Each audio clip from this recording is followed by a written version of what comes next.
ప్రభువైన యేసుక్రీస్తు నామానికి మహిమ కలుగును గాక.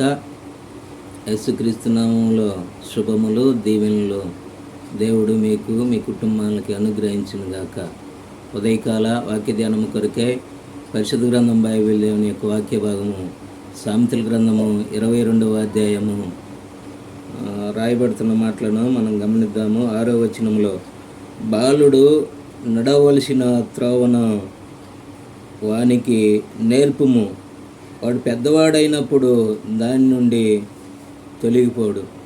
నిజమే దేవుడు బిడ్డలారా, ఒక తల్లిగా ఒక తండ్రిగా దేవుడు మిమ్మల్ని ప్రేమించి గర్భఫలము బహుమానంగా ఇచ్చినప్పుడు కుమారుడే కానీ కుమార్తె కానీ వాళ్ళు బాల్యంలో ఉన్నప్పుడు వారికి నేర్పవలసిన మార్గము బాధ్యత అనేది తల్లివైన నీ మీద తండ్రివైన నీ మీద ఉన్నది. కాబట్టి మరి బాలుడికి మంచి మార్గము దేవుని యొక్క మార్గాన్ని గురించి తెలిపితే, వాడికి నేర్పిస్తే మరి ఆ మార్గములో నుండి పెద్దవాడై వృద్ధుడైనా కూడా తొలగిపోడని వాక్యం రాయబడుతూ ఉన్నది. విశ్వాస క్రైస్తవ జీవితంలో మన కుటుంబాల్లో మరి మెండుగా ఆశీర్వాదం రావాలన్నా, మన కుటుంబంలో మన బిడ్డలు మరి బాలుడు బాలికలు వాళ్ళు నడవలసిన మార్గాన నడిపిస్తే మరి మన బిడ్డలు మన కుటుంబాలు ఎంతగానో ఆశీర్వదించబడతాయి. కారణం ఏమి అంటే, వాళ్ళు బాల్యముగా ఉన్నప్పుడు వారికి పసితనంలో ఉన్నప్పుడు నువ్వేదైతే నేర్పిస్తావో అది వాళ్ళు నేర్చుకోవటానికి, ఆ మార్గాన్ని అనుసరించడానికి వారు ప్రయత్నం చేస్తూ ఉంటారు.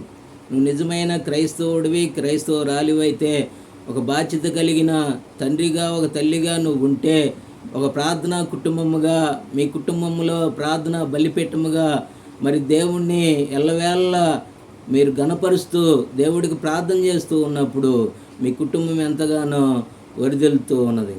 ఎందుకంటే 20వ అధ్యాయంలో కూడా రాస్తున్న మాటలను మనము గమనిస్తే చాలా చక్కనైన మాటలు రాయబడుతున్న మాటలను మనము గమనిద్దాము. 20వ అధ్యాయము సామెతల గ్రంథము 11వ వచనములో, బాలుడు సైతము తన నడవడి శుద్ధమైందో కాదో యథార్థమైందో కాదో తన చేష్టల ద్వారా తెలియజేయను. బాలుడు నువ్వేదైతే నేర్పిస్తున్నావో వాడు తన యొక్క చేష్టల ద్వారా వాడు తెలియపరుస్తాడు.